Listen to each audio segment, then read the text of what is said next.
Muricy Ramalho uma vez disse que para o brasileiro não precisa ter zagueiros. Existe um espírito na cultura futebolística do brasileiro que todo time só tem que ter atacante, não precisa defender. Por isso que a cultura brasileira, em termos de futebol, não consegue aceitar um time retranqueiro. Me surpreende o Tite, né? O Tite é um técnico meio que retranqueiro. Mas enfim, Sebastião Lazzaroni, lá na década de 90, ele tentou implantar isso, um líbero. Ele tentou implantar na seleção brasileira um desenho tático que não era apreciado por aqueles que acham que são os donos da opinião pública, que são os jornalistas esportivos.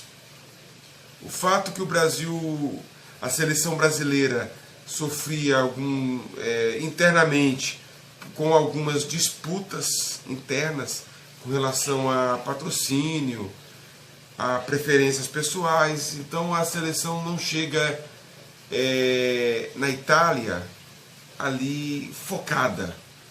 Primeira sede era em Milão, depois, por questões ali políticas, a sede da seleção é transferida para Turim. O Brasil estreia contra a Escócia, contra a Suécia, 2 gols de Careca, depois enfrenta a Costa Rica e depois finaliza com a Escócia. São 3 vitórias, mas para o paladar dos jornalistas esportivos, a seleção brasileira não tinha convencido. Justamente aquela velha tradição brasileira, tem que jogar, tem que ganhar bem e tem que ter espetáculo. No mais, nós brasileiros sentimos que, por conta da seleção brasileira, no histórico, ter um Pelé, ter Zico, ter Rivelino, Gerson, então os grandes craques estão no Brasil. Então, nós temos a obrigação de ganhar todos os campeonatos. O Brasil chega nas oitavas de finais para enfrentar nada mais, nada menos que a nossa grande rival, a Argentina. A Argentina já chega na Copa do Mundo da Itália, já não chega pior do que o Brasil.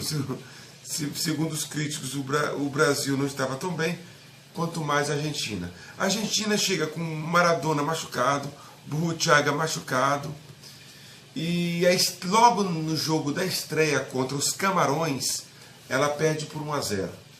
No segundo jogo, 2-0 para a Argentina em relação à Rússia.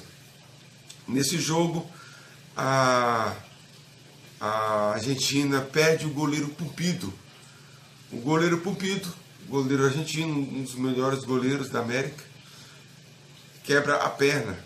E aí o reserva assume a posição que era o Sérgio Goicoechea. E de último momento convoca aí um goleiro para poder suprir a vaga. O último jogo da fase de classificação foi contra a Romênia, de George Hagi. As duas seleções voltariam a se enfrentar numa oitava de finais em 94, que é uma outra história. A Argentina só se classifica para as oitavas de finais porque, na época, os melhores terceiros colocados se classificam. De 6 terceiros colocados, 4 eram os melhores, e aí se classifica entre os melhores, entre os 4. Observa que a Argentina não fica nem segundo, fica em terceiro. E ela vai enfrentar o Brasil. Por incrível que pareça, segundo os críticos da seleção, o Brasil não estava convencendo. Porque tem que convencer.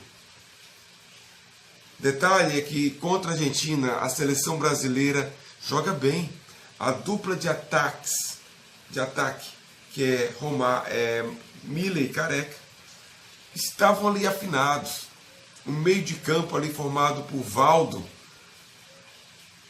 Alemão, Dunga, dominou completamente o meio de campo argentino. O trio de zaga, Mário Galvão, Ricardo Rocha e Ricardo Gomes, anulam completamente o ataque argentino. A Argentina não faz nada no jogo. Então a Argentina com Dunga, bota uma bola na trave e volta para o segundo tempo com a esperança que o gol seria um mero detalhe, uma questão de tempo. Em um dado momento ali do segundo tempo, no mesmo lance, o Brasil manda 2 bolas na trave. Primeiro com o Careca, depois com o Alemão. E aí, no único lance da partida, como o futebol é o único esporte em que o melhor nem sempre vence, Alemão, Maradona, livra da marcação no único lance. Maradona estava completamente apagado. Mas quem tem rei não morre pagão. Tira Alemão da jogada, dribla Dunga no meio de 4 defensores. Ele, brilhantemente, ele de perna direita, ele deixa Canidia cara a cara com o Tafarel, que não teve dificuldade, e fez 1-0 para a Argentina. Faltando ali 10 minutos para terminar, 5 minutos para terminar, o Sebastião Lazzaroni saca do time alemão e coloca Silas. Outro detalhe, né? A seleção brasileira jogou todo o tempo com o camisa 10 Silas, mas eu acho que o Sebastião Lazzaroni se rende aí às estrelas europeias. E entra o Renato Gaúcho também, no lugar de, não lembro qual, de Mauro Galvão. Faltando 5 minutos, o Brasil fica completamente sem defesa, porque Ricardo Gomes é expulso. E a Argentina quase marca o segundo gol. Enfim, depois desse jogo, o Dunga foi crucificado, como o Felipe Melo foi crucificado na Copa de 2010, injustamente. Mas por conta disso, nós brasileiros achamos que nós sempre somos os melhores. E não reconhecemos que do outro lado tinha um craque, para muitos melhor do que Pelé, Maradona, né? Então é natural que um Maradona, um craque, saiba driblar, saiba proteger a bola. Se ele poderia ter feito a falta e impedido o lance, mas pense, se ele faz a falta por trás e é expulso, todo mundo ia criticar. Por que ele fez a falta? Ninguém ia imaginar também que um jogador argentino, entre 3, 4 defensores brasileiros, precisaria fazer uma falta por trás, né? Então é isso. Injustamente, Dunga foi crucificado, mas quis o Deus do futebol que Dunga foi o grande nome aí da Copa de 94. Maradona. Finta em cima do alemão. Sai do Dunga. Olha o Maradona que está machucado aí. Enfiou para Canidia. Fez a finta e Tafarel bateu. E é o gol!